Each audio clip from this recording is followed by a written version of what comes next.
Bismillahirrahmanirrahim.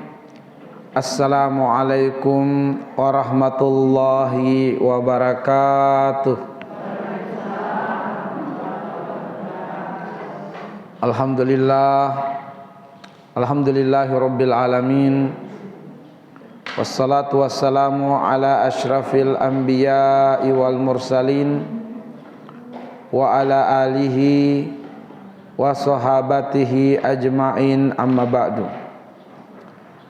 Allahumma anfa'na bima 'allamtana wa 'allimna ma yanfa'una wa zidna ilman. Walhamdulillah ala kulli hal wa na'udzubillah min hali ahlin nar. Ma'asyiral muslimat wal ummahat, Azzani Allah wa iyyakunna ajma'inna. Senantiasa kita berharap, berdoa dan memohon kepada Allah, Rabb yang menghidupkan dan mematikan. Semoga umur kita dipanjangkan Allah dalam kebaikan dan dalam ketaatan. Semoga Allah menjadikan hari-hari yang kita jalani saat ini dan hari-hari ke depan yang kita ditakdirkan hidup di dalamnya, semoga menjadi wasilah, menjadi jalan bertambah ilmu, bertambah amal soleh, dan bertambah dekat dengan Allah Subhanahu wa ta'ala. Dan semoga keistiqomahan kita untuk selalu hadir di masjid yang merupakan semulia tempat ini untuk bermulazamah dengan ilmu, mengantarkan kita semua dapat berkumpul, bertetangga, bersilaturahmi di tempat terbaik di akhirat, di dalam surga Allah Subhanahu wa ta'ala. Para ummahat, azani Allah wa iyyakunna ajma'inna.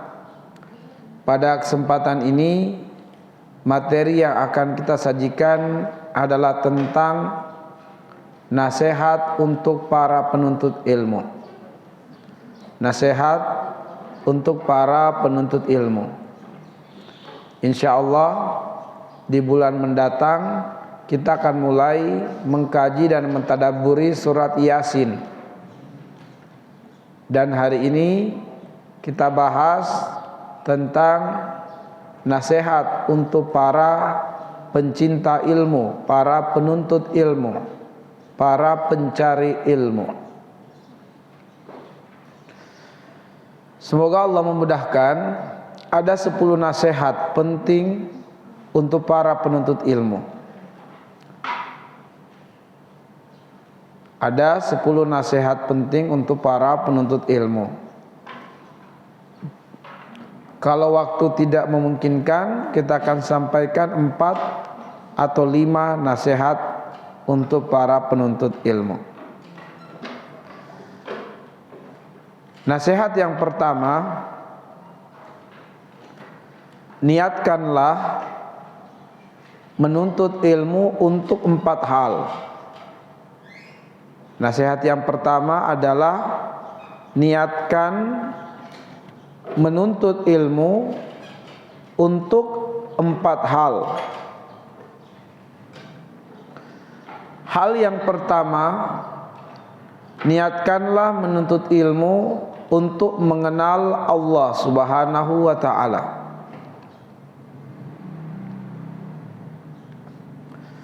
Hal yang kedua, niatkanlah menuntut ilmu untuk menumbuhkan rasa takut di hati kepada Allah Subhanahu wa ta'ala. Dan yang ketiga, niatkanlah menuntut ilmu untuk menundukkan hawa nafsu.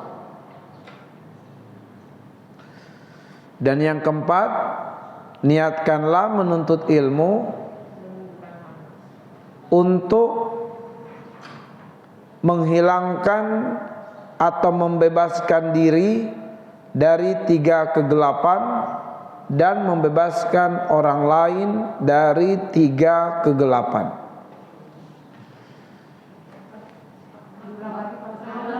Yang keempat, niatkan menuntut ilmu untuk membebaskan diri dari 3 kegelapan dan membebaskan orang lain dari 3 kegelapan.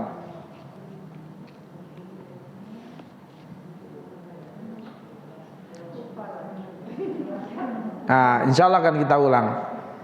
Jadi ibu sekalian, sebelum kita masuk kepada nasihat yang kedua, kita uraikan dulu nih nasihat yang pertama. Nasihat yang pertama tadi, niatkan menuntut ilmu untuk 4 hal. Hal yang pertama, niatkanlah menuntut ilmu untuk mengenal Allah Subhanahu wa ta'ala. Di dalam Al-Quran terdapat 17 ayat berisi perintah untuk mengenali Allah.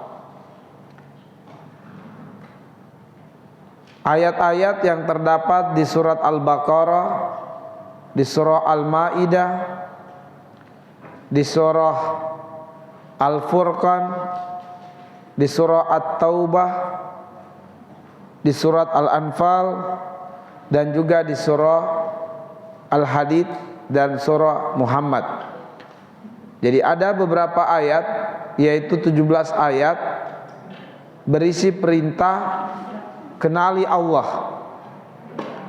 Terdapat di surat Al-Baqarah, terdapat di surah Al-Maidah, terdapat di surah Al-Anfal, At-Taubah, Al-Furqan, terdapat di dalam surat Al-Hadid, terdapat di dalam surat Muhammad. Yaitu diantaranya Allah berfirman, wa'lamu annallaha ma'al muttaqin. Kenalilah Allah. Allah itu bersama dengan orang-orang yang bertakwa. Wa'lamu annallaha bikulli syai'in alim.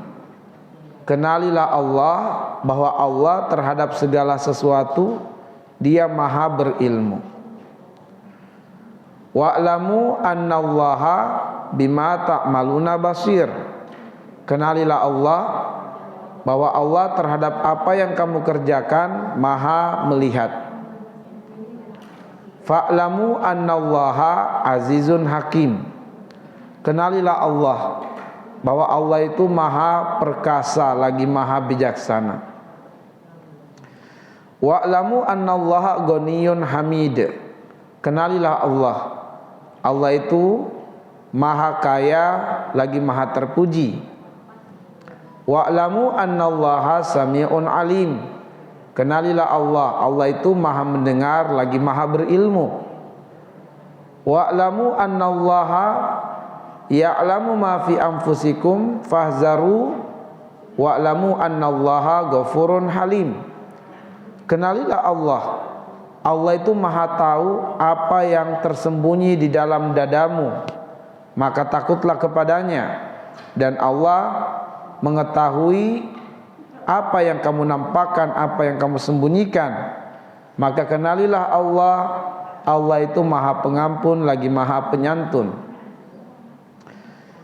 Fa'lamu annallaha maulakum, ni'mal maula wa ni'man nasir.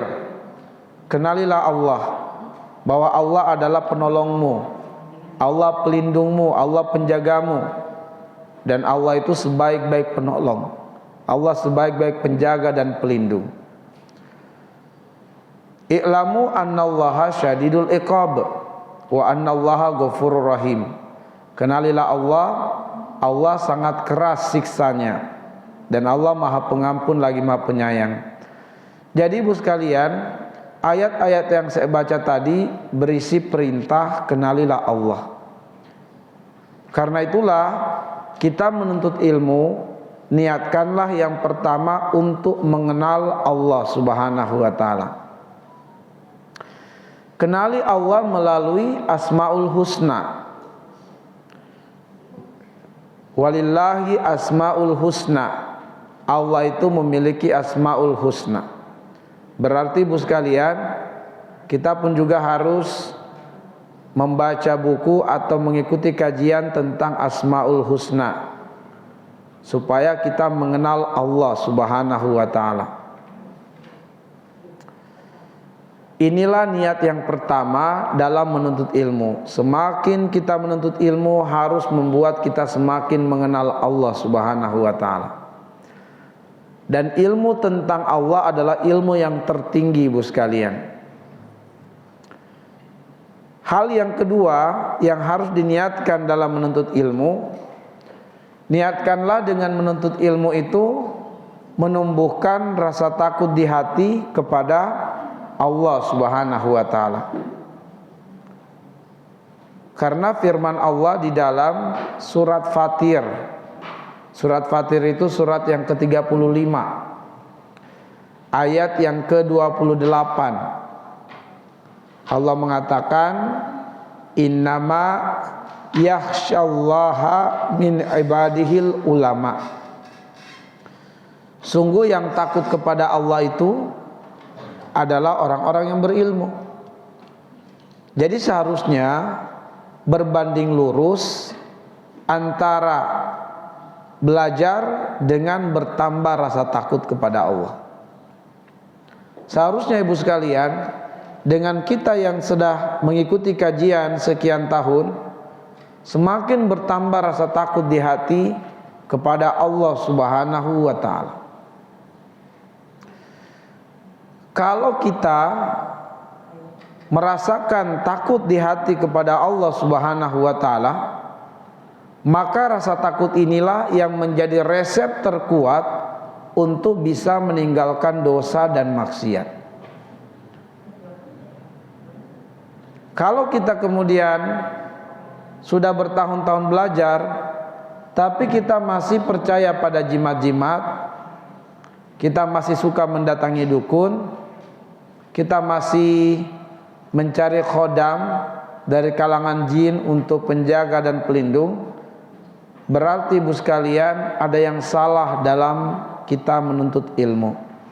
Mungkin niatnya belum benar.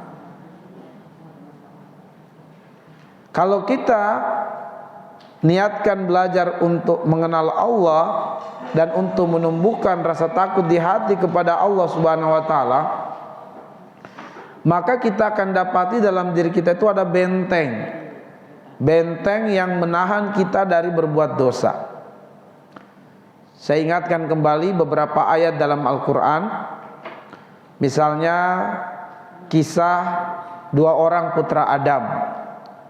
Ketika Qabil berkata kepada Habil, wahai Habil, kamu bunuh saya atau saya bunuh kamu? Apa kata Habil? Lain basatta ilayya yadaka ilayya litaktulani ma ana bibasitin yadiya ilaika liaktulaka inni akhafullaha rabbal alamin. Kata Habil, wahai saudaraku Qabil, kalau kamu menggerakkan tanganmu ke arahku untuk membunuhku, aku tidak akan menggerakkan tanganku ke arahmu untuk membunuhmu, karena aku takut kepada Allah Subhanahu wa taala. Kalau tumbuh rasa takut di hati kepada Allah, maka seseorang akan terhalang dari melakukan pembunuhan. Hari ini Bu sekalian banyak kasus pembunuhan terjadi. Di Bandung ada seorang ibu rumah tangga yang menggorok 3 leher bayinya. Kenapa bisa terjadi Bu sekalian? Sebab tadinya sang ibu ini bersabar dengan keadaan suaminya yang jarang pulang ke rumah. Dia bersabar. Dia berhutang sana sini Bu sekalian. Sebab yang benar-benar mencari rezeki adalah sang suami. Sang ibu hanyalah mengurus anak-anak di rumah. 3 anaknya usianya berdekatan, jarak-jarak 1 tahun Ibu sekalian. Masih kecil-kecil, masih balita. Nah, Lama suami tidak pulang. Begitu kemudian terdengar kabarnya, ternyata sang suami menikah lagi. Maka sang ibu ini stres, kecewa, marah, sedih.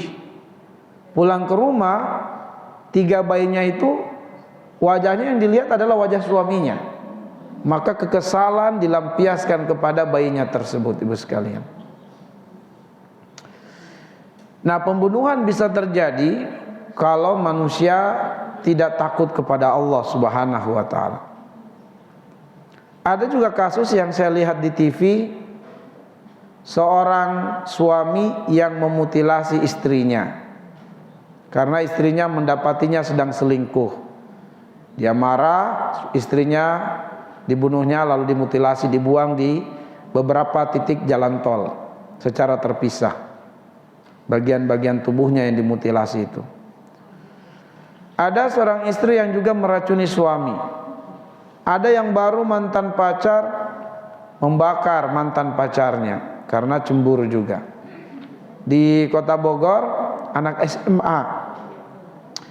SMA dekat dari Masjid Alumni IPB melihat pacarnya bergandengan tangan dengan laki-laki lain. Jadi si laki-laki ini yang merasa berpacaran dengan perempuan itu dan melihat perempuan itu digandeng tangan dengan laki-laki lain, dia bawa pisau ditikamnya perempuan itu dari belakang. Ini baru pacar, Bu, belum jadi suami atau istri. Ya. Kenapa menggampangkan melenyapkan nyawa? Itu karena tidak takut kepada Allah Subhanahu wa ta'ala. Kisah yang lain dalam Al-Quran, bagaimana Yusuf alaihissalam digoda oleh seorang wanita yang cantik, wanita yang telah mengkondusifkan istana. Semua pembantu diliburkan, suruh pulang. Suaminya pergi, pintu-pintu dikuncinya. Lalu dia mengundang Yusuf. Dia memakai pakaian yang seksi, Bu sekalian.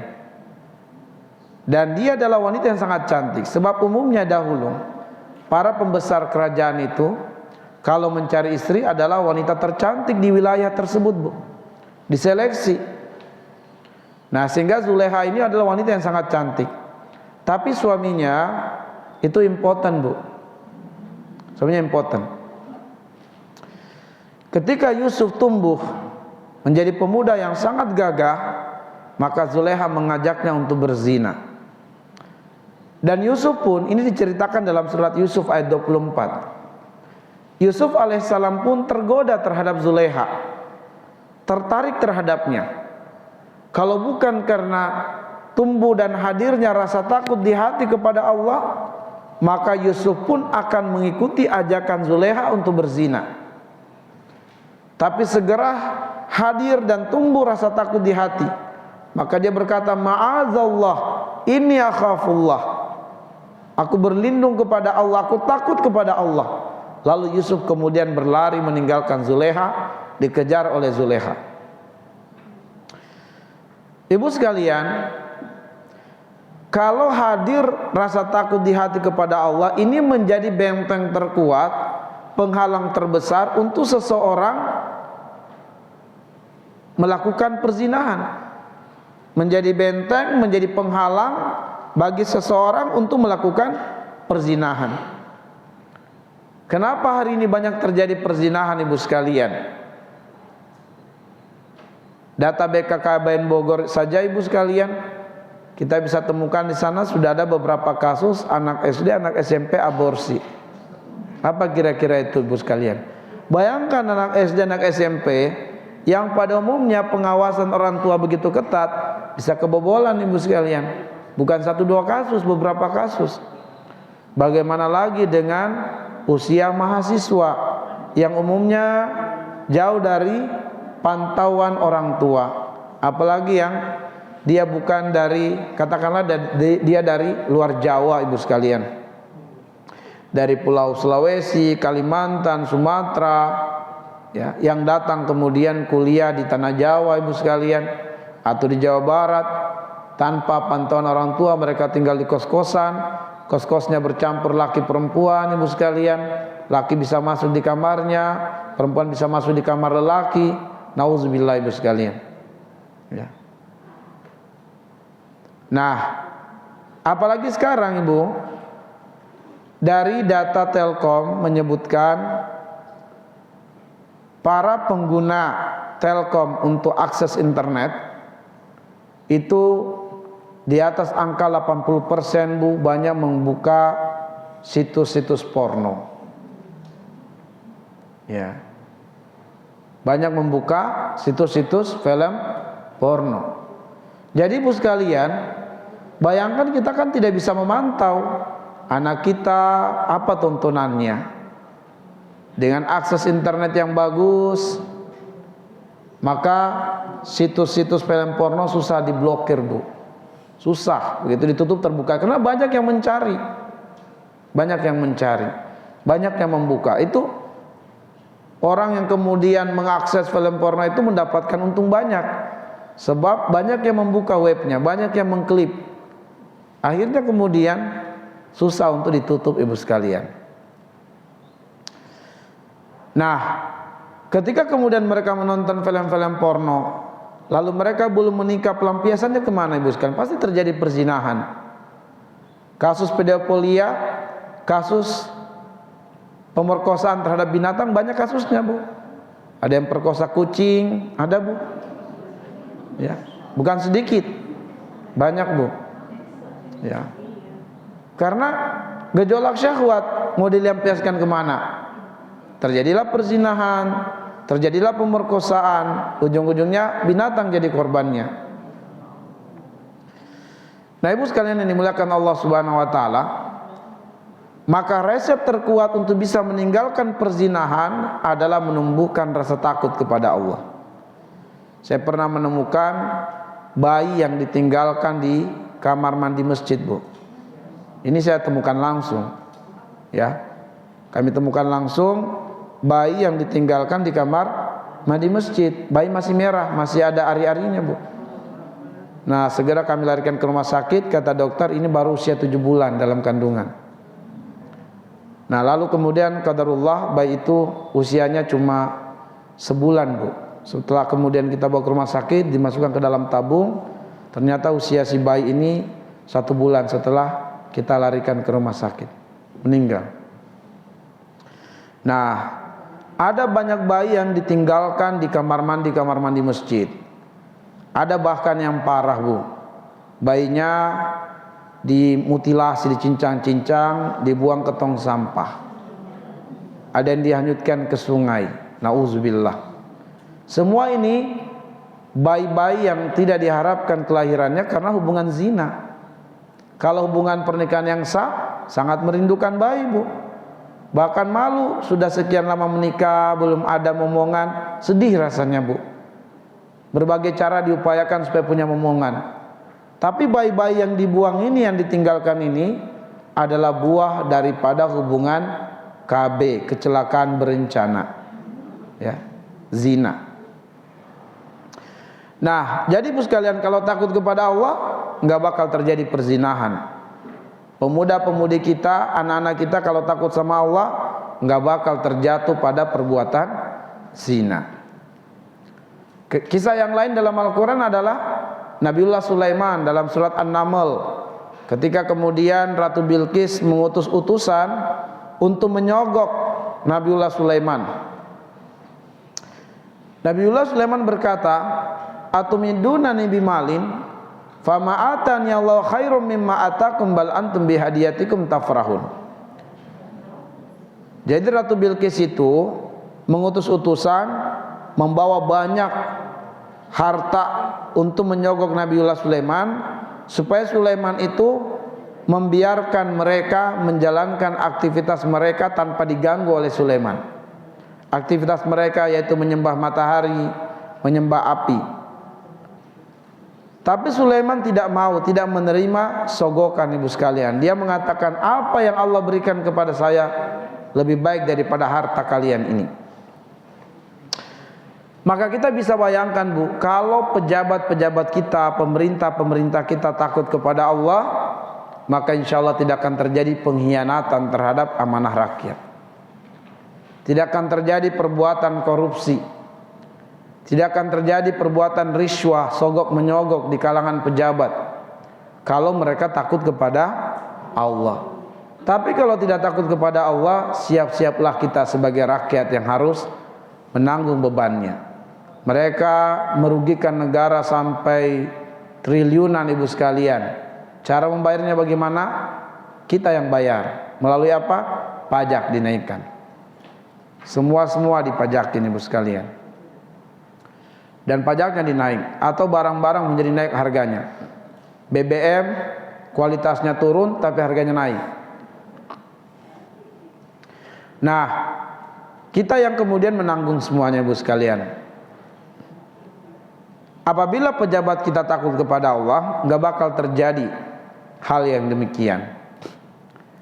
Jadi ibu sekalian yang dimuliakan Allah, niatkanlah menuntut ilmu untuk menumbuhkan rasa takut kepada Allah.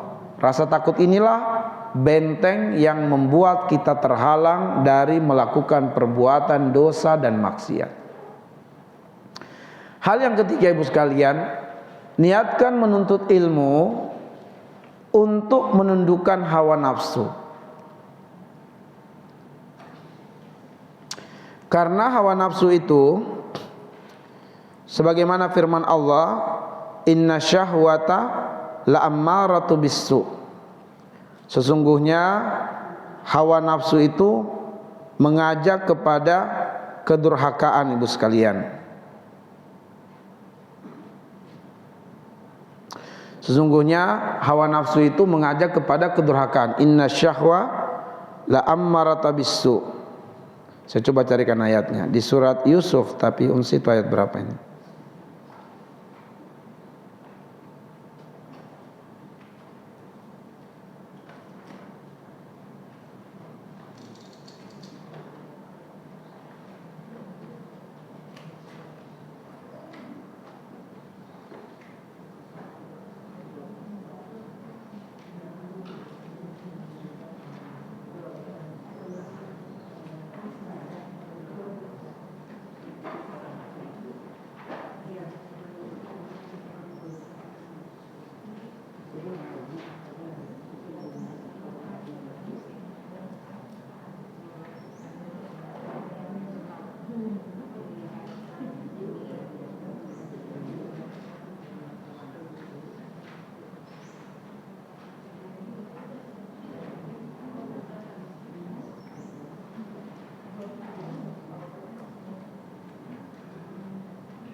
Iya, saya belum dapat, Bu. Iya. Inna syahwa la ammaratu bisu. Jadi syahwat itu menyuruh kepada kedurhakaan. Illa man rahima rabbih, kecuali siapa yang diridhoi oleh Allah Subhanahu wa taala. Ini dia. Surat Yusuf ayat 53, ibu sekalian.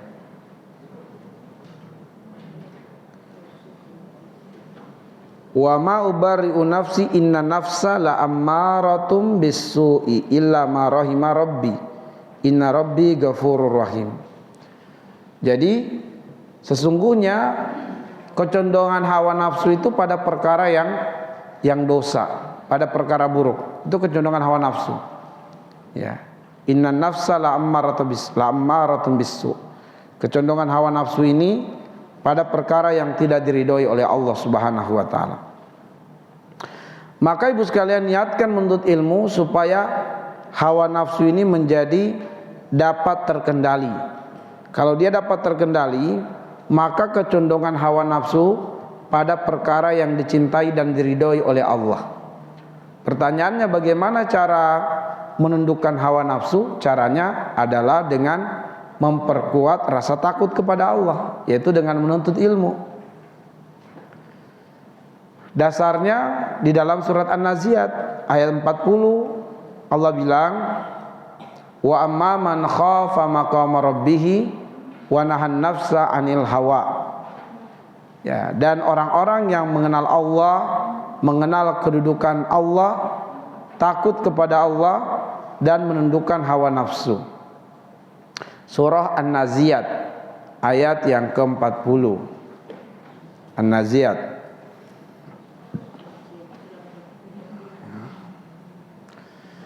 Ya. Jadi niatkanlah menuntut ilmu untuk menundukkan hawa nafsu. Karena kecondongan hawa nafsu pada perkara yang buruk. Dengan kita menuntut ilmu, hadir rasa takut kepada Allah.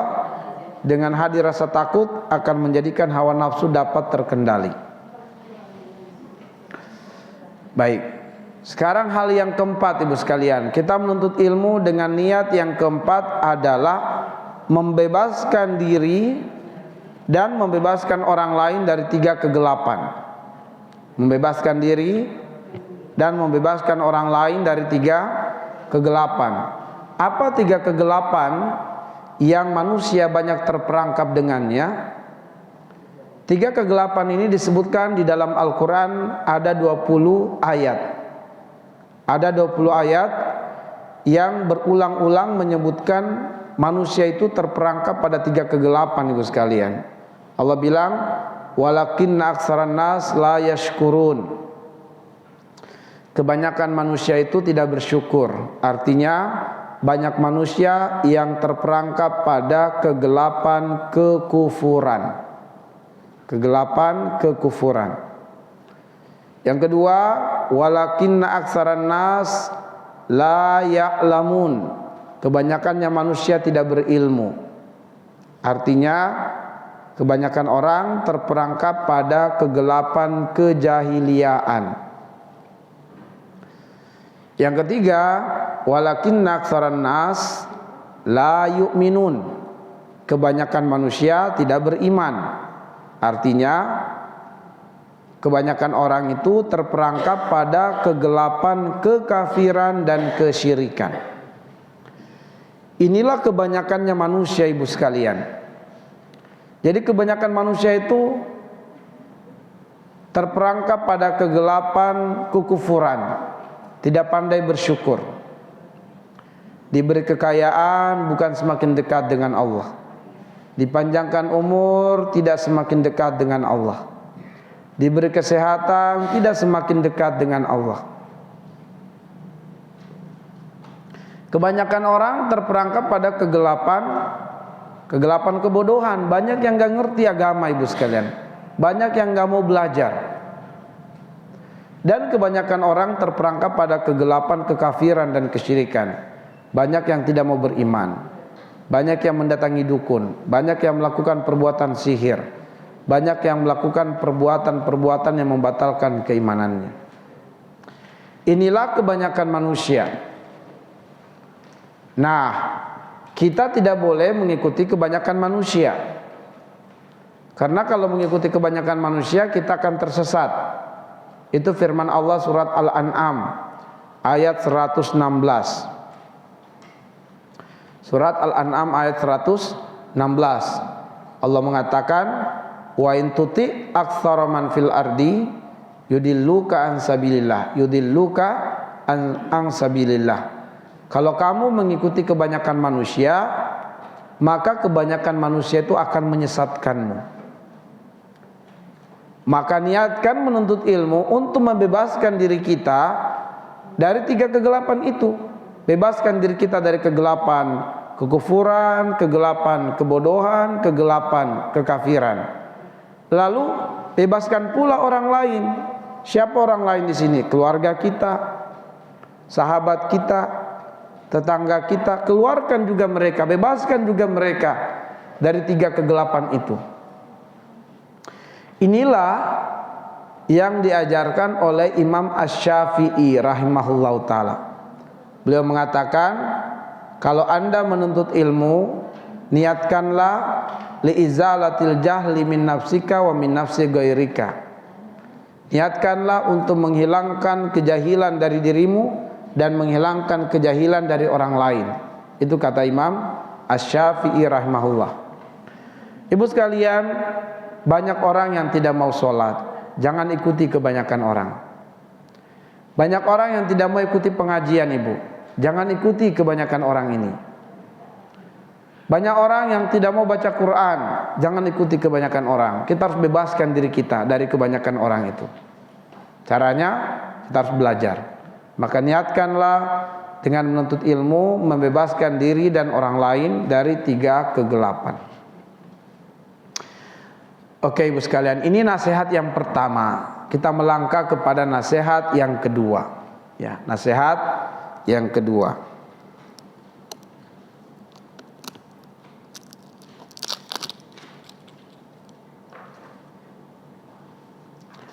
Nasihat yang kedua ibu sekalian,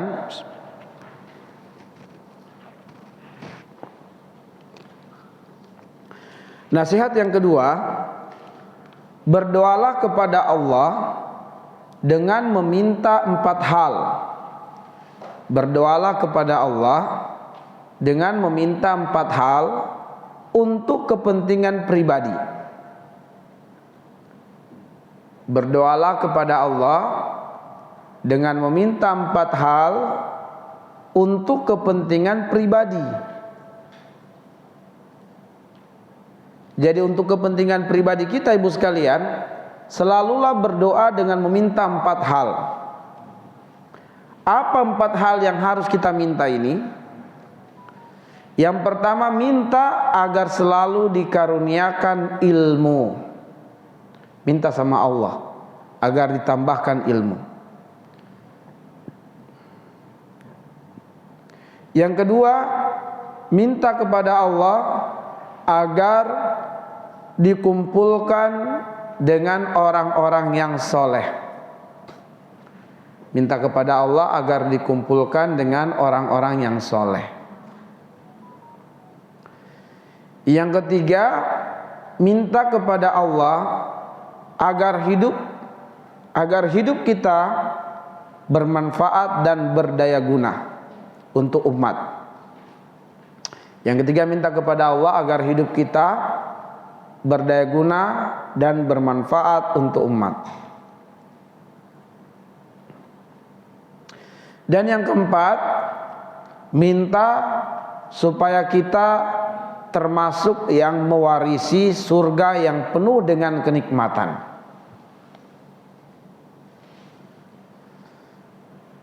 Minta kepada Allah secara berurutan seperti itu. Karena ternyata ibu sekalian, meminta 4 hal ini,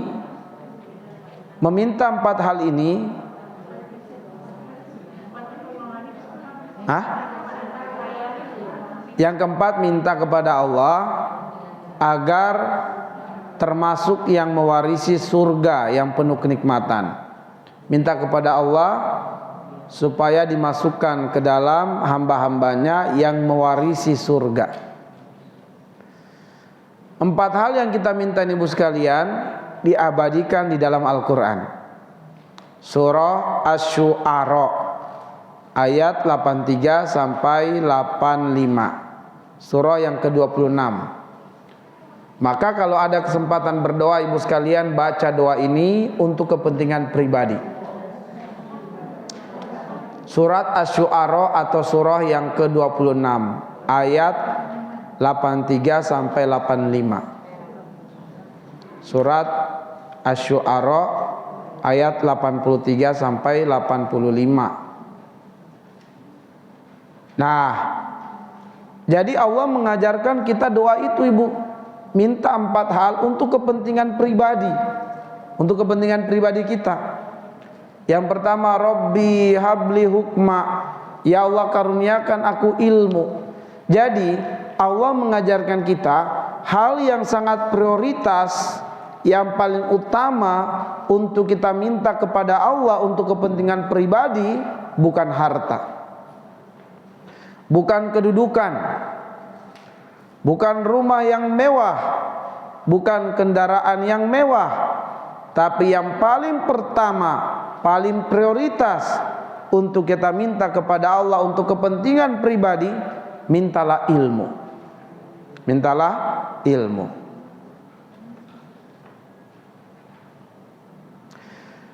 Kalau Allah mengaruniakan ilmu, maka apapun yang ibu inginkan dari kehidupan dunia akan datang.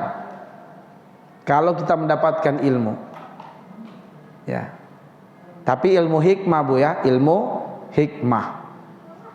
Allah bilang dalam surat Al-Baqarah ayat 269 Bu. Surat Al-Baqarah ayat 269. Allah bilang, yu'til hikmata man yasha wa man yu'tal hikmah faqad utiya khairan katsira. Allah memberikan ilmu hikmah kepada siapa yang Dia kehendaki. Dan siapa yang mendapatkan ilmu hikmah, dia telah mendapatkan kekayaan yang sangat berlimpah. Ya. Jadi ilmu ini ilmu yang langka Bu.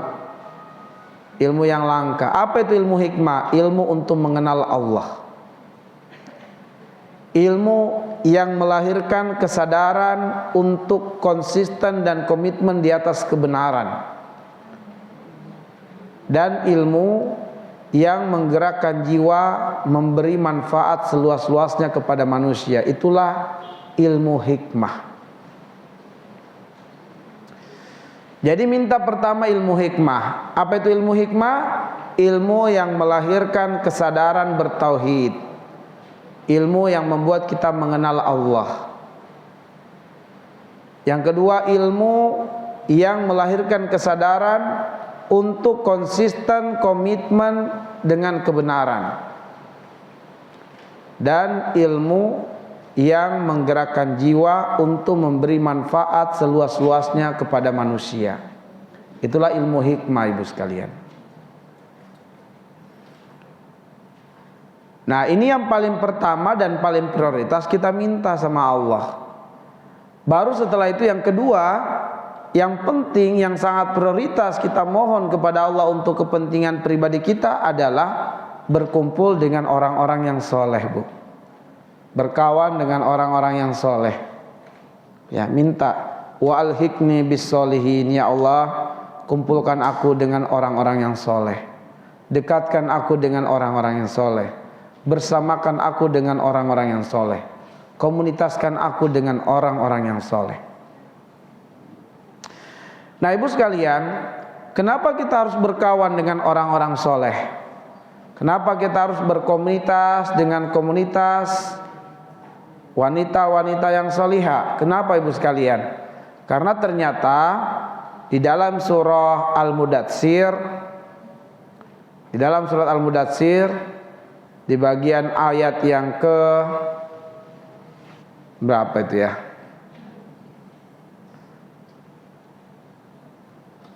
Di bagian ayat yang ke-46 ya. 45 atau 46. Allah memberitahukan kepada kita di antara penyebab banyak orang masuk ke dalam neraka adalah karena wa kunna nakhudu ma'al khaidin.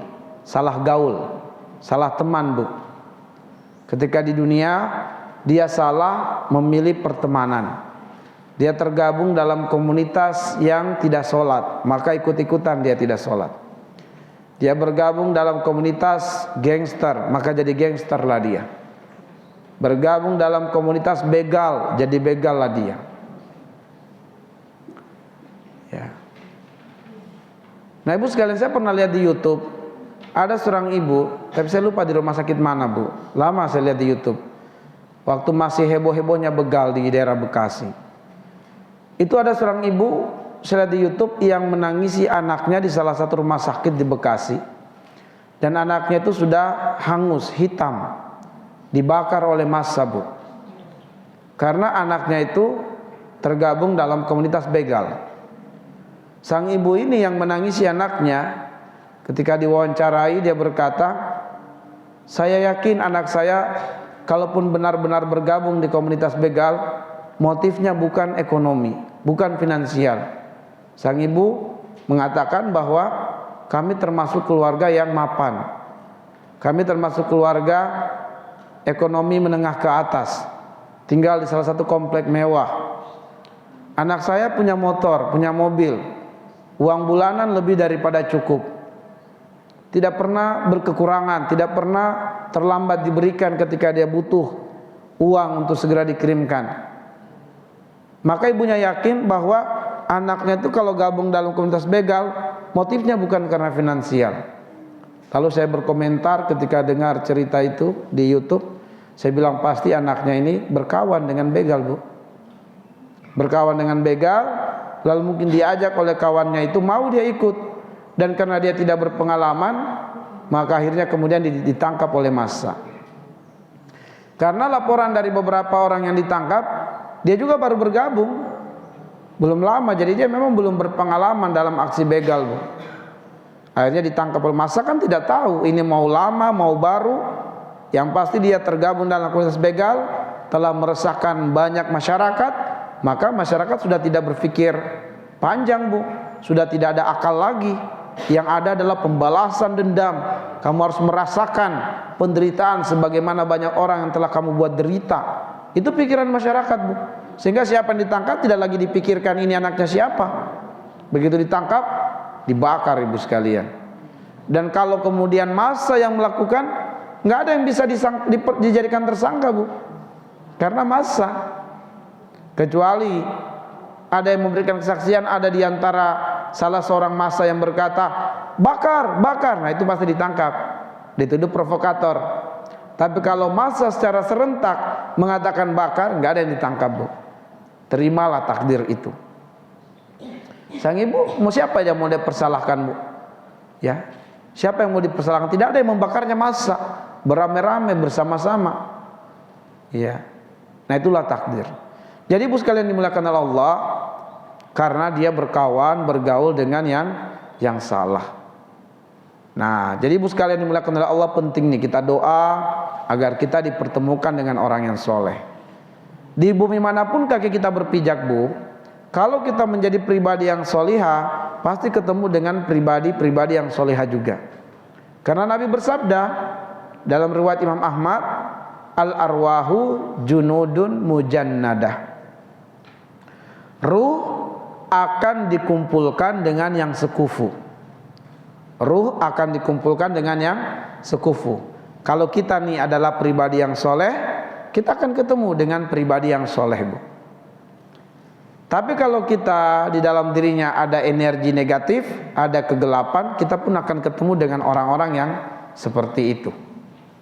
Ya, makanya kalau kita pengen di bumi manapun kaki kita berpijak ketemu dengan orang-orang yang baik, jadilah pribadi yang baik, akan ketemu dengan orang-orang yang baik. Lalu yang kita minta kepada Allah, prioritas ketiga, minta supaya hidup kita ini berdaya guna dan bermanfaat, Bu. Minta supaya hidup kita ini berdaya guna dan bermanfaat. Waj'al li lisana sidqin fil akhirin. Jadikanlah aku buah bibir kebaikan bagi orang yang datang di kemudian hari. Maksudnya ibu sekalian, orang yang mengenali kita, orang yang bermuamalah dengan kita, tidak melihat kita kecuali kebaikan, Bu. Kita berbuat baik dengan harta, berbuat baik dengan fisik, berbuat baik dengan lisan, berbuat baik dengan muamalah kita, berbuat baik dengan segala potensi yang Allah titipkan. Hidup kita, waktu kita, tenaga kita berdaya guna dan bermanfaat. Dan ternyata di dalam surat Al-Baqarah ayat 274, surat Al-Baqarah ayat 274, Allah beritahukan kepada kita bahwa ternyata rumus kebahagiaan dalam Islam itu adalah banyak memberi manfaat, bukan banyak menerima manfaat. Itu rumus kebahagiaan dalam surat Al-Baqarah ayat 274. Ya, surat Al-Baqarah ayat 274, Allah mengatakan, alladzina yunfikuna amwalahum bil-laili wan-nahari sirran wa alaniyah falahum ajruhum inda rabbihim wala khaufun alaihim walahum yahzanun. Nah, kebahagiaan yang hakiki itu adalah la khaufun alaihim walahum yahzanun. Itu kebahagiaan hakiki, Bu. Karena para pakar psikologi berkata, semua masalah kita yang kita hadapi, yang kita jalani saat ini, kalau kita list satu demi satu masalah kita, ujung-ujungnya inti masalah kita itu hanya dua, Bu. Apa itu? Ketakutan dan kesedihan. Itulah inti masalah kita. Sebanyak apapun rentetan masalah yang sudah kita list, kita catat, ternyata ujung-ujungnya inti masalah kita hanya dua. ketakutan dan kesedihan. Dan Allah jamin siapa yang hidupnya memberi manfaat. Misalnya Allah kasih contoh, ketika Allah titipkan harta padanya, hartanya bermanfaat untuk orang lain, dia selalu berinfak siang dan malam, sirran wa alaniyah, dilihat orang gak dilihat orang tetap dia berinfak, disebut namanya gak disebut namanya tetap berinfak, dipuji gak dipuji tetap berinfak. Pokoknya dia berinfak karena Allah, dia ingin memberi manfaat kepada manusia dengan apa yang Allah titipkan padanya. Maka Allah janjikan dia mendapatkan balasan terbaik dari Allah dan dijamin kebahagiaannya. La khaufun alaihim wa lahum yahzanun. Jadi kebahagiaan dalam perspektif Islam adalah yang banyak memberi manfaat, bukan yang banyak menerima manfaat. Kalau kita berbahagia dengan menerima manfaat, Bu, harus lebih berbahagia lagi jika kita bisa memberi manfaat. Makanya Allah ajarkan dalam Al-Quran, kalau ada orang yang mengucapkan salam kepada kita, balas dengan yang lebih baik. Ada yang mengucapkan salam assalamualaikum, balas waalaikumsalam warahmatullah. Kenapa? Karena dengan banyak memberi manfaat itu lebih mulia di sisi Allah daripada banyak menerima manfaat. Nabi bersabda, khairukum man anfa'ukum linnas. Yang terbaik dari kalian adalah yang banyak memberi manfaat.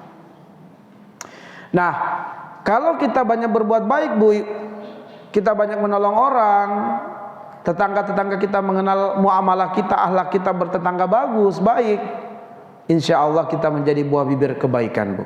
Waja'ali lisana sidikin fil akhirin. Jadikanlah aku buah bibir kebaikan. Ibu sekalian, kalau kita menjadi buah bibir kebaikan, itulah tanda-tanda husnul khotimah. Jadi tanda-tanda husnul khotimah itu, kalau dia meninggal, Bu, orang-orang tidak bercerita tentang keburukannya, tapi orang-orang bercerita tentang kebaikannya. Itulah tanda-tanda husnul khotimah. Kita hanya bisa berharap dan berdoa semoga dia meninggal husnul khotimah. Itu doa kita biasa. Tapi apa tanda-tanda langsung yang bisa kita ukur? Yaitu ketika orang-orang yang mengenalnya semua bercerita tentang baiknya. Masya Allah, saya kenal itu ibu orang yang baik sekali, suka menolong, suka membantu. Nah ibu sekalian, itu tanda-tanda husnul khotimah berarti. Tapi kalau ada orang yang bergembira dengan kematian kita, Bu, aduh, ya, orang malah bersyukur, alhamdulillah dia meninggal. Wah, itu tanda-tanda sul khotimah. Iya, sul khotimah itu. Baik. Kemudian kita minta kepada Allah agar kita termasuk yang mewarisi surga yang penuh dengan kenikmatan. Ya, agar kita termasuk yang mewarisi surga yang penuh dengan kenikmatan. Baik. Ibu sekalian, kita melangkah kepada nasihat yang ketiga.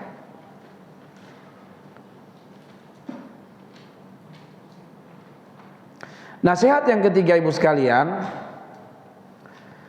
langgengkan ilmu dengan membudayakan 3 hal. Langgengkan ilmu dengan membudayakan 3 hal.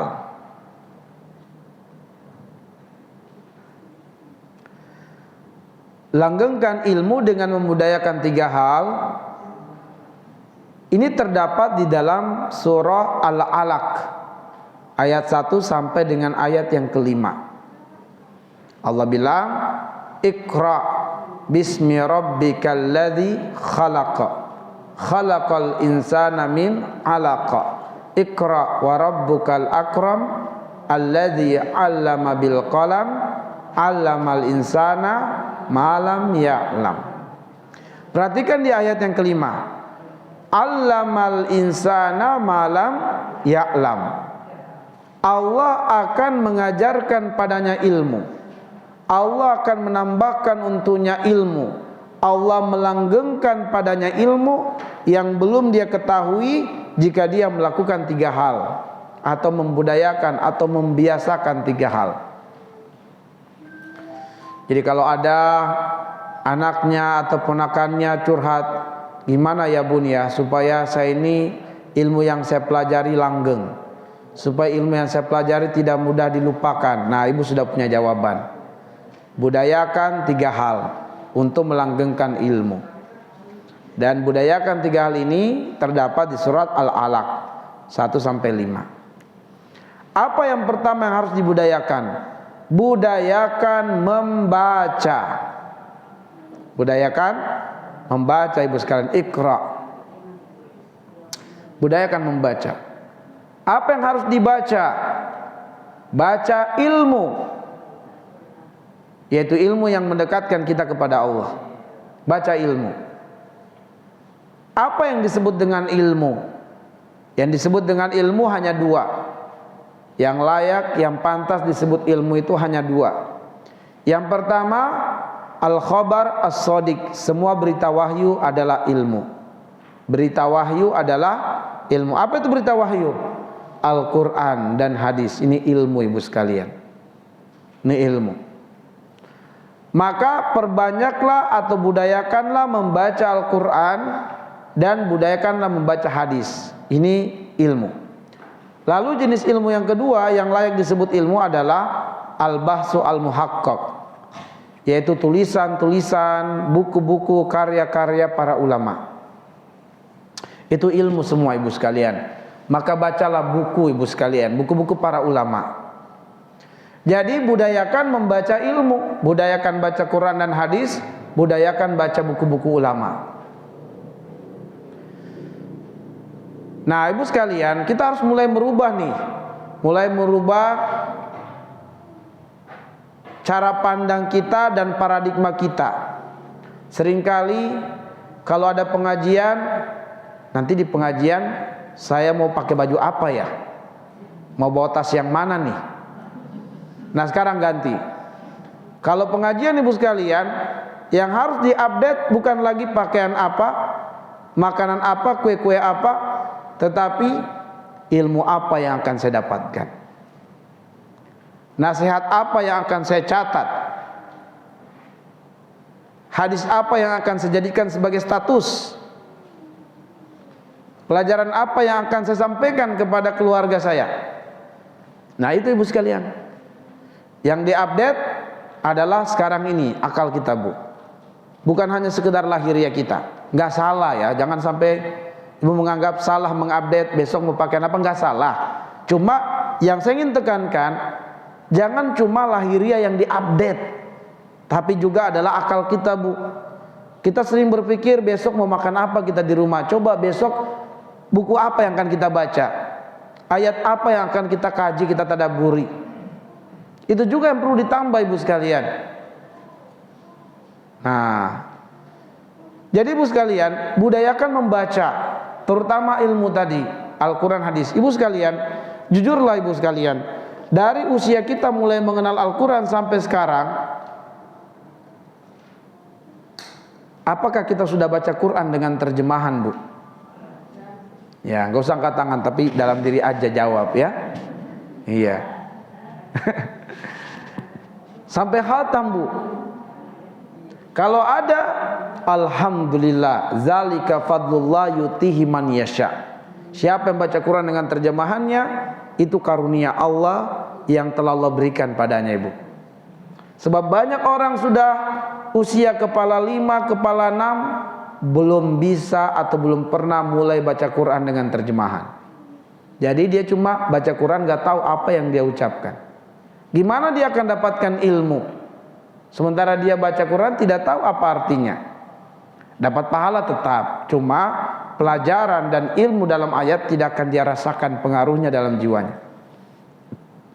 Hadis-hadis Nabi, ibu sekalian, harus kita baca minimal 40 hadis Al-Arba'in An-Nawawiyah. Harus kita baca tuh dengan terjemahannya. Atau hadis-hadis pilihan, Mukhtarul Ahadis, harus ada di rumah kita, ibu sekalian. Buku-buku, misalnya nih, buku fikih Sahih Wanita. Buku fikih Sahih Wanita, ibu sekalian, banyak sekali persoalan-persoalan kewanitaan yang kita tidak ngerti. Nah, kita harus baca bukunya, beli bukunya, ibu sekalian. Ada buku fikih Sahih untuk wanita. Ya. Sehingga persoalan-persoalan yang kita dapati dalam kehidupan kita sebagai muslimah Mulai dari masalah haidnya, masalah berkeluarga berumah tangganya, ada semua petunjuknya di sana ibu sekalian. Bagaimana kalau istihadah berlanjut, bagaimana kalau setelah 3 hari melahirkan sudah nggak ada nifas bu, itu gimana, apakah sudah bisa sholat atau tunggu sampai 40 hari. Nah ini semua persoalan-persoalan yang harus dijawab dan ada dalam buku sebenarnya bu. Itulah tulisan-tulisan para ulama yang telah mengkaji ayat, mengkaji hadis, lalu kemudian mereka tuangkan dalam buku mereka untuk menjawab persoalan-persoalan kita baca. Tadi saya katakan kita pengen mengenal Allah, beli buku Asmaul Husna bu. Jadi ada 2 tuh buku yang bagus. Pertama Fikih Asmaul Husna dan Miracle Asmaul Husna. Nah itu 2 buku recommended untuk paham dan kenali Allah dengan Asmaul Husna ibu sekalian. Ya, Keajaiban Asmaul Husna dan buku Fikih Asmaul Husna. Bukunya ada di online bu, ada di online, kita baca. Atau minimal surat Yasin bu yang selalu kita baca, harus minimal kita sudah baca terjemahannya. Nah ibu sekalian dimuliakan Allah, budayakan membaca. Yang kedua, budayakan mendiskusikan, membicarakan apa yang sudah kita baca. Ini berdasarkan ayat Iqra yang kedua. Tadi kan Iqra bismi rabbikal ladzi khalaq, khalaqal insana min 'alaq. Iqra wa rabbukal akram, disuruh ulangi. Pahami apa yang kamu baca. Jadi pengulangan di situ adalah untuk memahami. Maka supaya kita memahami apa yang kita baca, diskusikan, bicarakan, sampaikan, tanyakan lagi kepada guru kita, ustadz kita, supaya pemahaman kita itu benar-benar sesuai dengan yang seharusnya. Atau kita sampaikan lagi kalau kita punya majelis taklim dan kita juga diminta menyampaikan materi, sampaikan lagi ibu sekalian. Terus demikian. Di acara ruang pertemuan keluarga, diskusikan, kumpulkan anak-anaknya. Alhamdulillah ibu tadi mendengarkan pengajian, mendengarkan ayat, lalu terjemahan ayat itu seperti ini, penjelasan para ulama tentang ayat ini begini. Diskusikan dengan anak-anak kita bu, sampaikan kepada mereka. Ini cara melanggengkan yang kedua. Bicarakan ilmu, diskusikan ilmu. Lalu yang ketiga, budayakan mencatat ilmu. Budayakan menulis ilmu. Catat ibu sekalian. Karena Allah yang mengajarkan kita pena. Maka budayakan 3 hal ini. Budayakan membaca, budayakan membicarakan ilmu, dan budayakan menulis ilmu. Apa ciri-cirinya ilmu dilanggengkan Allah ibu?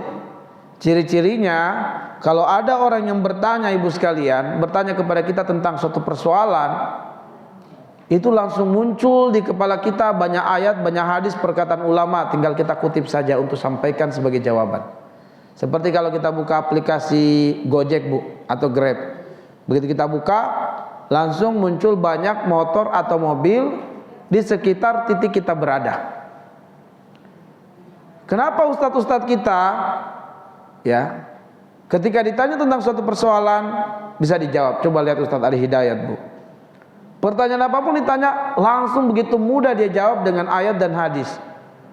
Karena begitu ibu bertanya langsung muncul di kepalanya ayat-ayat, hadis-hadis, perkataan ulama. Tinggal dia pilih saja bu yang dia suka untuk disampaikan ke kita. Itu seperti aplikasi Grab bu, aplikasi Gojek. Begitu kita buka langsung muncul banyak gambar-gambar motor, mobil di sekitar lokasi kita berada. Kenapa? Karena beliau banyak membaca, beliau banyak menyampaikan ilmu, dan banyak menulis bu. Banyak buku-buku beliau. Nah kalau kita pengen langgeng juga, minimal kita membuat status bu. Jangan kalau hujan begini enaknya makan apa ya. Sudah nggak zaman bu. Sekarang ibu statusnya ilmu. Statusnya adalah ilmu. Tulis dalam statusnya, niatkan menuntut ilmu untuk 4 hal. Nggak usah dijelaskan, poin-poinnya saja. Niatkan menuntut ilmu mengenal Allah, niatkan menuntut ilmu untuk hadir rasa takut kepada Allah, niatkan menuntut ilmu untuk tunduknya syahwat, dan niatkan menuntut ilmu untuk melepaskan diri dari 3 kegelapan. status kita dibaca oleh banyak orang, ibu sekalian, kita berpahala. Kita berpahala. Jangan statusnya itu, hari ini aku bete, aku benci, aku marah. Semua orang yang baca jadi berprasangka, dia marah ke saya atau siapa ya? Tadi saya sempat ketemu dan memang sempat cuek sedikit, cekcok sedikit. Nah, ini orang berburuk sangka, ibu sekalian, karena status kita negatif. Negatif, ibu sekalian. Nah, sekarang ganti, ibu sekalian. Status kita adalah positif. Status kita adalah ilmu. Sebab kenapa? Ma fika yad'u fi fika. Apa yang ada di dalam hatimu akan terpanggil keluar dalam lisan.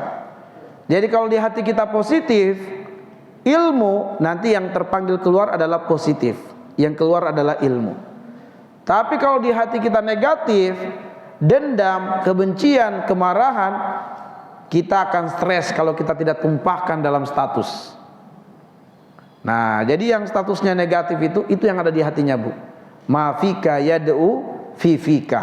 Apa yang ada di dalam dada seseorang akan terpanggil keluar dalam lisannya. Nah, tulisan al-kitabah kal khitabah. Kedudukan tulisan sama dengan kedudukan lisan. Jadi lisan itu sebenarnya sama dengan lisan yang berbicara, Bu. Ada sebuah teko, kita nggak tahu isi dari teko. Kapan kita tahu isi dari teko? Ketika keluar sesuatu dari mulut teko. Kita nggak tahu isi hati orang, Bu.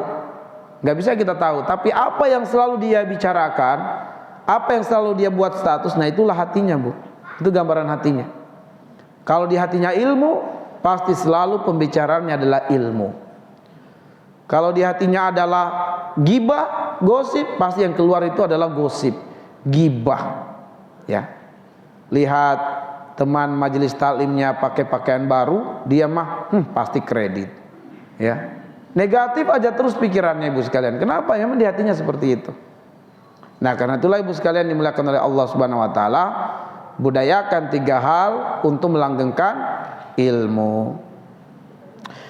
Nah, ibu sekalian yang dimuliakan oleh Allah Subhanahu wa taala, kita melangkah kepada nasihat yang keempat. Mudah-mudahan bisa sampai nasihat yang kelima baru kita cukupkan. Nasihat yang keempat, ibu sekalian, syukuri nikmat indra. Syukuri nikmat indra.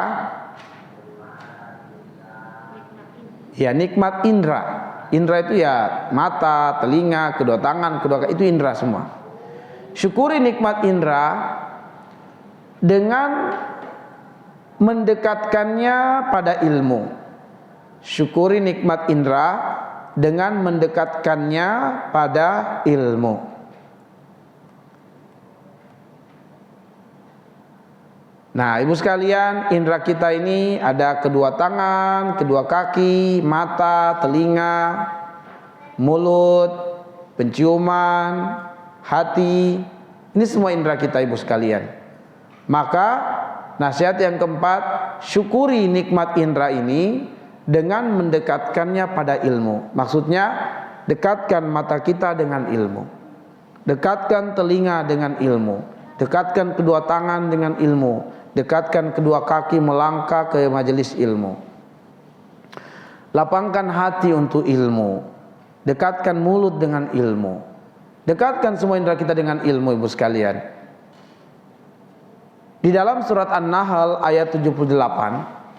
Dalam surat An-Nahl ayat 78. Allah mengatakan, wallahu akhrajakum min butuni ummahatikum la ta'lamuna syai'a wa ja'ala lakumus sam'a wal absara wal af'idah la'allakum tashkurun. Surat An-Nahl ayat 78. Allah mengatakan, Allah telah mengeluarkan kamu dari perut ibumu dalam keadaan kamu tidak punya pengetahuan. Lalu Allah menjadikan untukmu pendengaran, Allah jadikan untukmu penglihatan, dan Allah juga jadikan untukmu hati. La'allakum tashkurun, supaya kamu bersyukur. Pada ayat itu ada 3 kata kunci. Ada 3 kata kunci pada ayat itu. Kata kunci pertama, kita terlahir dalam keadaan tidak berilmu. Kata kunci yang kedua, kita diberikan indera oleh Allah. Kata kunci yang ketiga, bersyukur. Penggabungan 3 kata kunci ini adalah tanda kita mensyukuri nikmat indera jika indera didekatkan dengan ilmu. Itulah tanda kita mensyukurinya. Tanda mensyukuri nikmat indera ketika mendekatkannya dengan ilmu.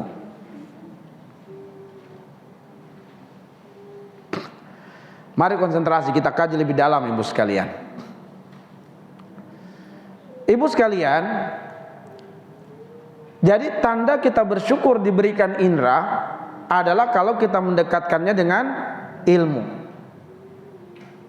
Kalau kita mendekatkan indera kita dengan ilmu, berarti kita bersyukur. Apa keutamaan orang yang bersyukur, Bu? Allah bilang dalam surat Ibrahim ayat yang ke-7. Surat Ibrahim ayat yang ke-7. Lain syakartum lazidannakum wa lain kafartum inna azabi lasyadid. Kalau kamu bersyukur, Allah tambah itu nikmat. Kalau kamu tidak bersyukur, diancam, Bu. Diancam dengan azab yang keras. Kalau kita bersyukur, langsung ditambah nikmat. Tapi kalau kita tidak bersyukur, diancam dulu. Enggak langsung ditimpakan siksa, enggak langsung, diancam saja dulu. Maksudnya begini, Bu sekalian. Kalau kita pengen nikmat indera kita ini langgeng, maka dekatkan indera ini pada ilmu. Maka Allah akan melanggengkan nikmat indera ini. Kalau mata ini, Bu sekalian, kita mendekatkannya bukan pada ilmu, tapi mendekatkannya pada film-film. Kita nonton, suka nonton, Bu, drakor. Ya. Kita dengan mata ini tidak suka baca Quran, tapi sukanya nonton aja, main game aja. Ini berarti, ibu sekalian, kita tidak mensyukuri nikmat mata. Khawatir Allah cabut ini nikmat mata, Bu. Allah cabut nikmat mata. Kita jadi buta, nggak bisa melihat, ibu sekalian. Kalau pengen nikmat matanya dilanggengkan, walau pakai kacamata, tapi kita masih tetap bagus penglihatan, ibu sekalian. Lebih bagus lagi kalau nggak pakai kacamata. Langgeng nikmat mata, maka banyakkan matanya melihat ilmu. Banyakkan matanya baca Quran, banyakkan matanya melihat yang baik-baik, maka Allah akan melanggengkan nikmat mata. Tapi kalau matanya digunakan menonton film-film yang aneh-aneh, Bu, atau anak-anak kita nonton film porno, itu ingatkan, Bu, jangan sampai Allah cabut ini nikmat mata, Bu. Ya. Kalau telinga kita dekatkan dengan ilmu, maka Allah akan menambah nikmat pendengaran. Sampai tua kita masih bagus pendengarannya, Bu, nggak tuli, nggak budek. Tapi kalau kita suka dengar gibah, gosip, nah ini yang kita takutkan. Khawatir Allah mencabut nikmat pendengaran, Bu. Tangan kita, kaki kita, Bu, ayo dekatkan tangan dengan ilmu, dekatkan kaki dengan ilmu. Banyaklah melangkah menuju majelis ilmu.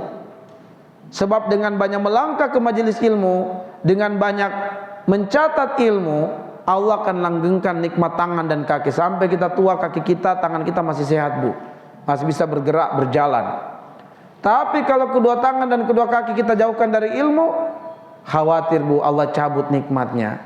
Allah timpakan kita penyakit stroke, udah dicabut nikmatnya Allah. Nggak bisa lagi kita menggerakkan tangan dan kedua kaki. Ya. Maka ibu sekalian, kalau pengen dilanggengkan kedua tangannya, kedua kakinya, terhindar dari penyakit stroke, dekatkan ilmu. Ya, tangan kita dekatkan ilmu, kaki kita banyak melangkah di majelis. Insya Allah, Allah yang akan menjaga kedua tangan, kedua kaki kita dari penyakit stroke, Bu. Dan penyakit stroke termasuk penyakit yang banyak mematikan manusia. Ya. Nah, jadi ibu sekalian yang dimuliakan oleh Allah Subhanahu wa taala, ini rahasianya, Bu. Kalau pengen langgeng nikmat indranya, ya gunakan, dekatkan dia dengan ilmu, Allah akan langgengkan. Ya, kalau jauh, memang Allah nggak langsung azab, tapi Allah ancam, inna azabi lasyadid. Diancam memang, Bu, diancam, nggak langsung. Beda kalau kita mendekatkan indera kita pada ilmu, langsung ditambah nikmatnya oleh Allah Subhanahu wa taala. Nah, Ibu sekalian, apa akibatnya kalau indera-indera ini jauh dari ilmu? Apa ancamannya dalam Al-Quran kalau indera ini jauh dari ilmu? Apa ancamannya? Ancamannya ada 4 di dalam surat Al-A'raf ayat 179. Ancamannya ada 4 di dalam surat Al-A'raf ayat 179. Ya. Ancaman yang pertama, calon penghuni neraka. Walaqad zara'na li jahannama katsiran minal jin wal ins. Telah disiapkan neraka jahanam, penghuninya adalah banyak dari kalangan jin dan manusia. Kenapa?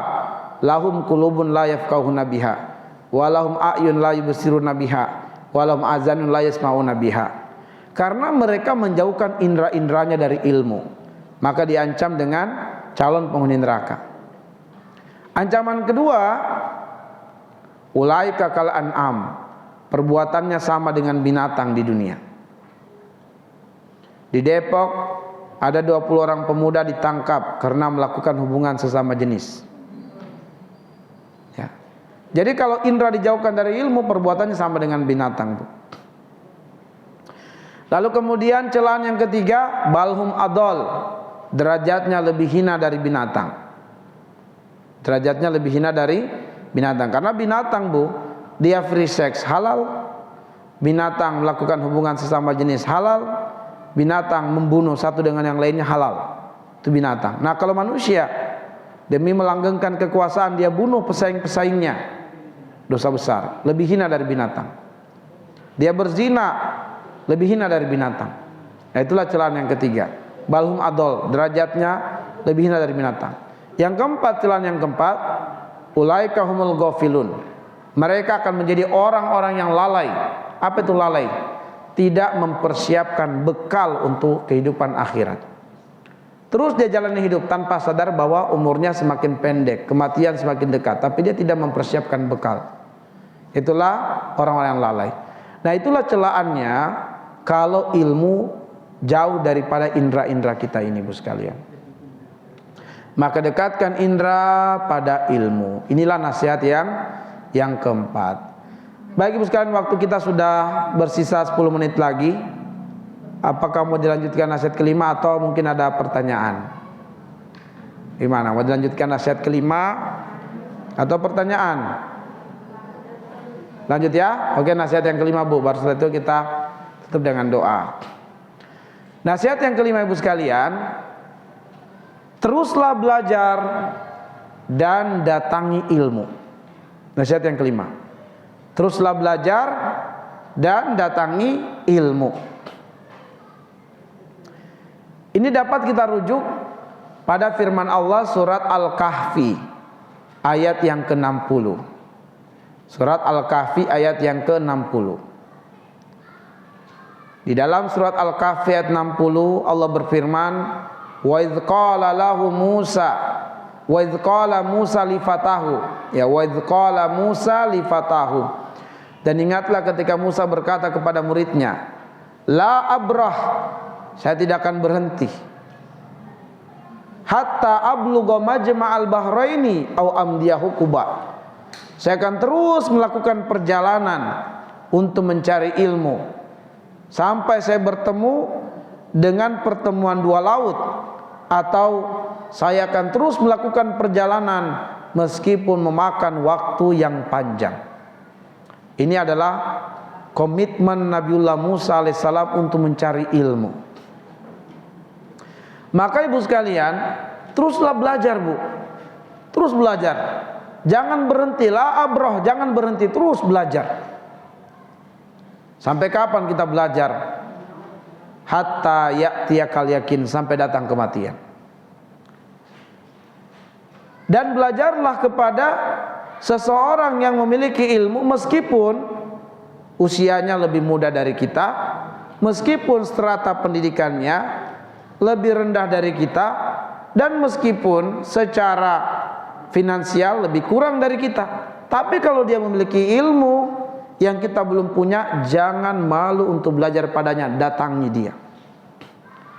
Musa alaihissalam, Bu, dia seorang rasul, bahkan rasul ulul azmi, rasul yang derajatnya tinggi. Sedangkan Nabiullah Khidir hanyalah nabi. Nabi itu bukan rasul, Bu. Kalau rasul sudah pasti nabi, kalau nabi belum tentu rasul. Nabi Khidir derajatnya lebih di bawah Nabiullah Musa. Tapi lihatlah, ketika Musa diberitahu oleh Allah bahwa Khidir mendapatkan ilmu yang tidak ada pada Musa, Musa tidak hasad, Musa tidak iri, Musa tidak cemburu. Tapi dia mau belajar kepada Khidir, Bu. Derajatnya lebih tinggi.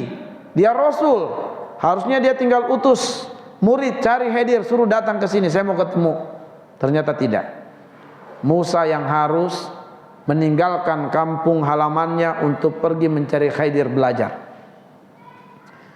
Bayangkan ibu sekalian, dia nggak tahu di mana dia bisa menjumpai Khidir. Allah cuma kasih tanda-tanda, cari dia di pertemuan dua laut.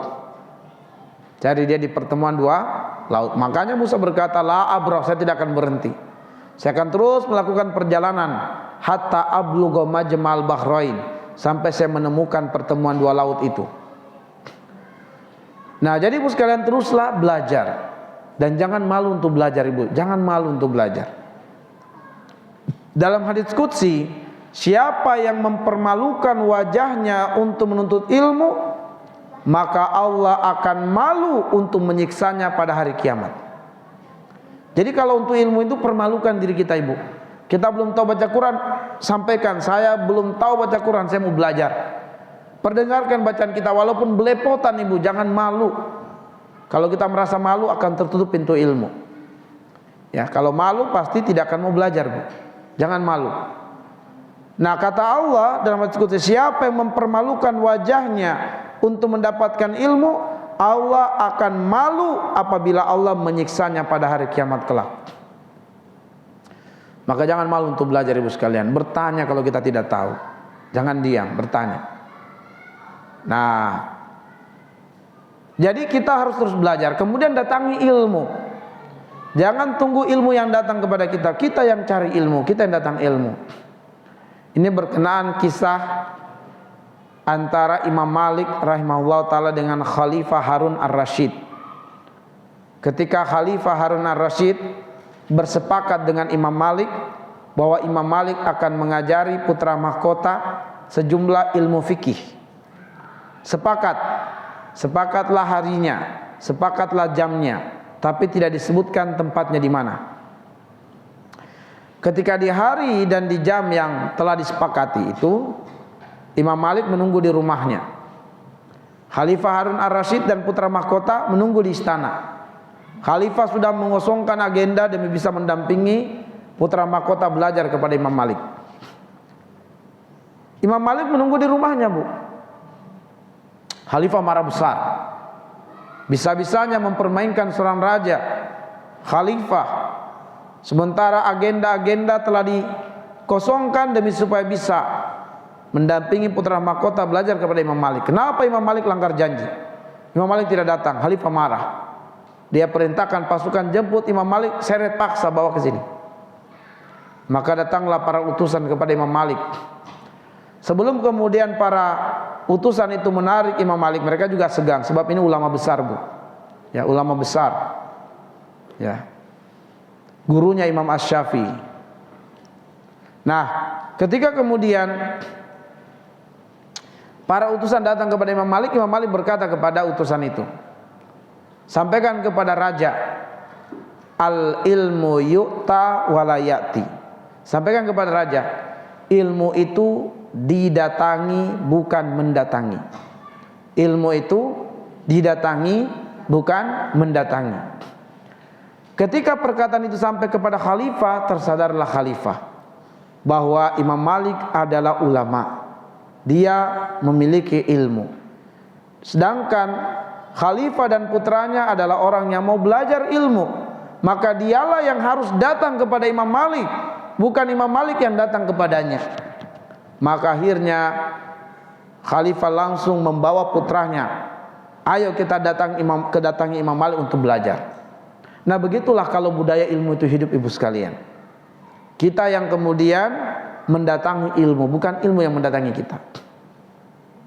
Kalaupun karena suatu keadaan dan kondisi, misalnya nih nanti kita punya cucu, punya anak yang masih kecil, kita panggilkan ustadz untuk datang ke rumah kita, ibu sekalian, maka jangan rendahkan ilmu, jangan rendahkan ustadz.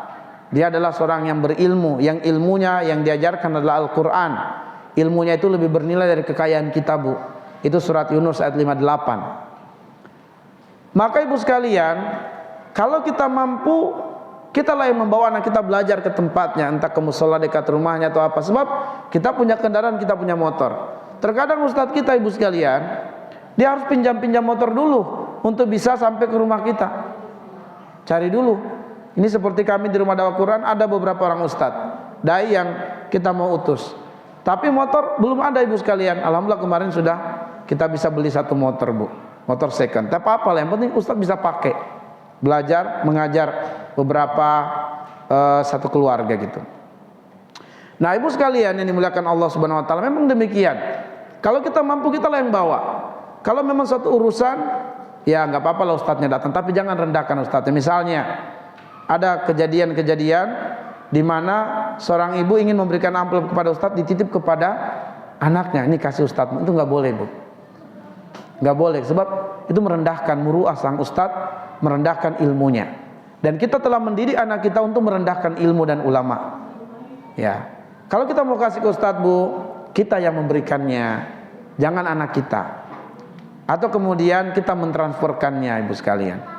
Jangan kita biasakan anak kita yang kita titip, kasih ke ustadz ya, nggak boleh, bu. Nah, ibu sekalian yang dimuliakan Allah Subhanahu Wa Taala, harusnya kitalah yang mendatangi ilmu. Tapi sekarang ustadz yang mau datang, maka syukuri luar biasa. Ustadznya yang mau datang capek. Padahal boleh jadi ustadznya, saya katakan tadi, mungkin dia lagi pinjam motor tuh, bisa sampai ke rumah kita, ibu sekalian. Yang parah ada di YouTube, ibu sekalian, ada seseorang yang punya yayasan, ibu sekalian, ada banyak ustadz yang bekerja di sana di yayasan itu, tapi entah ada konflik sedikit atau ada ketidaksinkronan antara para azatis yang menjalankan yayasan itu, ya, yayasan pendidikan, dengan pemiliknya yayasan itu. Mungkin ada kebijakan yang tidak ketemu, marah dia, bu, si pemilik yayasan. Dia mengatakan, ustadz jangan lupa saya menggaji kalian di sini. Ini nggak boleh, bu, ini sombong, ibu sekalian. Ya, sampai nangis tuh para ustadz dikatakan seperti itu. Jangan lupa saya yang menggaji kalian di sini. Maksudnya ada kebijakan dia mungkin tidak dilaksanakan. Ya, dia memang jarang-jarang datang. Sebab ya ini kan yang menjalankan teknis ini para ustadz. Sehingga mungkin ada kebijakan, mereka yang tahu lapangan, mereka jalankan. Ada kebijakan dari pemilik mungkin belum sesuai dengan realnya di lapangan, nggak dijalankan. Marah dia, bu. Marah, lalu kemudian dia mengatakan, jangan lupa saya menggaji kalian di sini. Ini nggak boleh. Ini merendahkan ilmu dan ulama. Ya. Nah ibu sekalian, ilmu yang diajarkan itu lebih bernilai dari kekayaan kita. Surat Yunus ayat 58. Qul bi fadlillahi wa bi rahmatihi fabidzalika falyafrahu huwa khairum mimma yajma'un. Katakanlah dengan karunia Allah berupa ilmu, Islam, iman, Al-Quran, hendaklah dengan nikmat itu kamu bergembira, bersukacita, karena itu lebih utama dari semua kekayaan dunia yang dikumpulkan oleh manusia.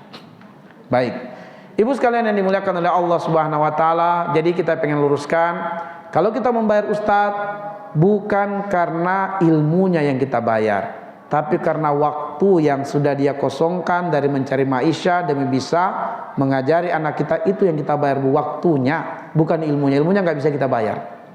Ilmunya nggak bisa kita bayar, tapi yang kita bayar adalah waktu sang ustadz, yang harusnya waktu itu bisa dia gunakan untuk bekerja, menjual, atau melakukan aktivitas maisha, tapi dia mau mengajari anak kita, yang kita bayar itu waktunya, bukan ilmunya. Jangan sampai kita menganggap kita membayar ilmunya, enggak, bu. Ilmunya lebih mahal dari harta kita. Baik ibu sekalian, waktunya sudah pukul 2.30. Kita cukupkan ibu sekalian ya, karena bentar lagi azan dikumandangkan, sekitar 10 menit lagi azan. Baik, ibu sekalian yang dimuliakan Allah, mari kita menengadahkan tangan kita. Kita berdoa kepada Allah demi kesempurnaan majelis ilmu kita ini. Amin ya Allah ya Rahman ya Rahim, ya Al-Malik ya Kudus ya Salam, ya Mu'min ya Al-Muhaimin ya Al-Aziz, ya Jabbar ya Mutakabbir, ya Ghaffar ya Razzaq. Allahumma arhamna bil Qur'an waj'alhu lana imaman wa nuran wa hudan wa rahmah. Allahumma dzakkirna minhuma nasina wa 'allimna minhuma jahilna warzuqna tilawatahu ana al-laili wa atrafan nahar waj'alhu lana hujjatan ya rabbal alamin. Allahumma aslih lana dinana alladhi huwa ismatu amrina waslih lana dunyana allati fiha ma'ashuna waslih lana akhiratana allati fiha ma'aduna waj'alil hayata ziyadatan lana fi kulli khair waj'alil mauta rahatan lana min kulli syarr. Allahumma ja'al khaira a'marina akhiraha wa khaira a'malina khawatimaha wa khaira ayyamina yawma nalqaka fi. Allahumma inna nas'aluka isyatan haniyah wa mitatan sawiyah wa maraddan ghaira muhsin wala fadhi. Allahumma inna nas'aluka tuqa wal huda wal afaf wal ghina wal mauta fil iman wal islam. Allahumma ighfir lana wa li walidina wa li jami'il mu'minina wal mu'minat wal muslimina wal muslimat al ahya'i minhum wal amwat innaka sami'un qaribun mujibu da'awat ya qadiyal hajat. Allahumma akthir amwalana wa auladana wa barik lana fima a'taitana wa atil hayatana fi ta'atika wa ahsin a'malana waghfir lana wadkhilna jannataka. Allahumma a'inna ala dzikrika wa syukrika wa husni ibadatika. Allahumma ya muqallibal qulub qallib qulubana ala ta'atik. Allahumma ya musyarrifal qulub syarrif qulubana ala dinik. Allahumma inna arinal haqqa haqqa warzuqna tibaa wa arinal batila batila warzuqna jatinabah. Allahumma rabbana hablana min azwajina wa dzurriyyatina qurrata a'yun waj'alna lil muttaqina imama. Allahumma anfa'na bima 'allamtana wa 'allimna ma yanfa'una wa zidna ilman walhamdulillah ala kulli hal wa na'udzu billahi min hali ahlin nar. Allahumma rabbana zalamna anfusana wa in lam taghfir lana wa tarhamna lanakunanna minal khasirin. Allahumma rabbana atina fid dunya hasanah wa fil akhirati hasanah wa qina azaban nar. Wa sallallahu ala Muhammadin wa ala alihi wa ashabihi ajma'in amma ba'du. Subhanakallahumma bihamdika asyhadu an la ilaha illa anta astaghfiruka wa atubu ilaik. Al-Fatihah.